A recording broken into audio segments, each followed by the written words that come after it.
1947 में जब इंडिया आज़ाद हुआ था तब टेक्नोलॉजी के मामले में हमारा देश कहाँ खड़ा था और आज 2026 में हम कहाँ पहुँच चुके हैं। शायद आपको सुनकर विश्वास ना हो, लेकिन जिस इंडिया में कभी टेलीफोन कनेक्शन मिलना भी बड़ी बात हुआ करता था, आज उसी इंडिया में करोड़ों लोग स्मार्टफोन से वीडियो कॉल करते हैं, यूपीआई से कुछ सेकंड्स में पेमेंट करते हैं, 5G इंटरनेट इस्तेमाल करते हैं और एआई से अपना काम करवा रहे हैं। यानी आज़ादी के 79 सालों में सिर्फ देश नहीं बदला, टेक्नोलॉजी ने हमारी पूरी लाइफस्टाइल बदल दी है। तो चलिए देखते हैं 1947 से 2026 तक इंडिया का टेक सफर आखिर कितना बड़ा रहा।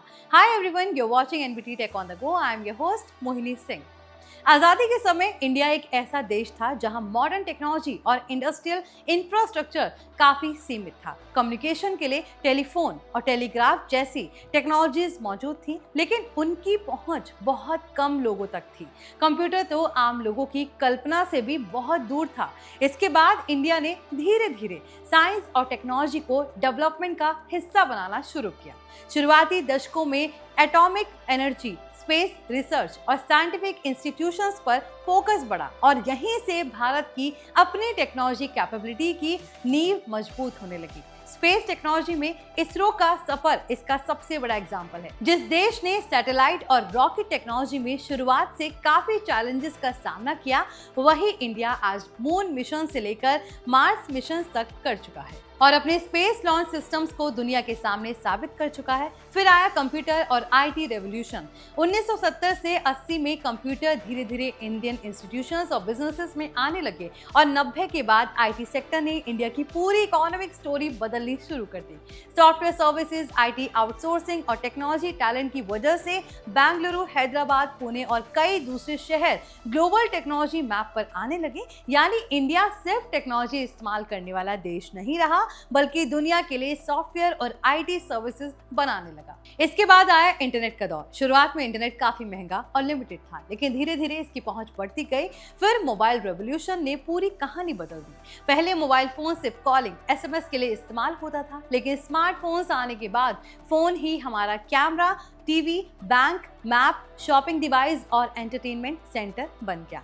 और फिर टेलीकॉम सेक्टर में डेटा की कीमत कम होने के साथ इंटरनेट की पहुंच बहुत तेजी से बढ़ी। आज इंडिया में इंटरनेट कनेक्शंस करीब 109.5 करोड़ और ब्रॉडबैंड सब्सक्रिप्शंस करीब 107.3 करोड़ तक पहुंच चुके हैं। 2014 के आसपास ब्रॉडबैंड सब्सक्रिप्शंस करीब 6 करोड़ और इंटरनेट कनेक्शंस करीब 25 करोड़ थे। यानी सिर्फ एक दशक में थोड़ा ज्यादा समय में कनेक्टिविटी का स्केल पूरी तरह बदल गया और सिर्फ यूजर्स की संख्या ही नहीं बढ़ी, इंफ्रास्ट्रक्चर भी तेजी से बढ़ा है। 2014 में करीब 6.5 लाख मोबाइल टावर्स और बीटीएस थे, जो अब 32.38 लाख से ज्यादा हो चुके हैं। देश में ऑप्टिकल फाइबर का नेटवर्क भी 42 लाख किलोमीटर से ज्यादा फैल चुका है। अब आते हैं उस टेक्नोलॉजी पर जिसे इंडिया की डिजिटल लाइफ को सबसे ज्यादा बदल दिया, डिजिटल पेमेंट्स। आज सड़क किनारे चाय बेचने वाले से लेकर बड़े शॉपिंग मॉल तक क्यूआर कोड दिखाई देता है और यूपीआई के जरिए पेमेंट करना हमारे रोजमर्रा के जीवन का हिस्सा बन चुका है। इसी तरह DigiLocker, online government services, digital banking और ऑनलाइन टैक्स फाइलिंग जैसी सर्विसेज ने गवर्नमेंट और सिटीजन्स के बीच इंटरेक्शन को काफी ज्यादा बदल दिया है। ट्राई के मुताबिक 2014 से 15 में एक वायरलेस यूजर औसतन सिर्फ 0.27 GB डेटा पर मंथ इस्तेमाल करता था, जबकि 2025 दिसंबर तक ये आंकड़ा करीब बढ़कर 25.70 GB पर मंथ था। यानी पहले मोबाइल इंटरनेट को हम जरूरत के हिसाब से इस्तेमाल करते थे, जबकि आज स्मार्टफोन और इंटरनेट हमारी डेली लाइफ की बेसिक रिक्वायरमेंट बन चुके हैं।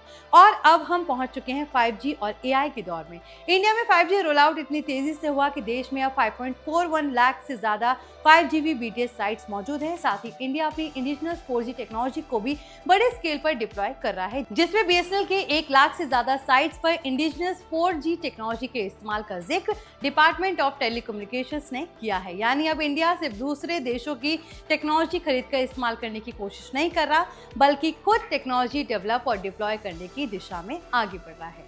तो फिलहाल इस वीडियो में बस इतना ही। अगर आपको ये वीडियो इन्फॉर्मेटिव लगा हो तो इसे लाइक करें, शेयर करें। साथ ही ऐसे ही लेटेस्ट टेक अपडेट्स के लिए हमारे channel NBT tech on the go को सब्सक्राइब करें।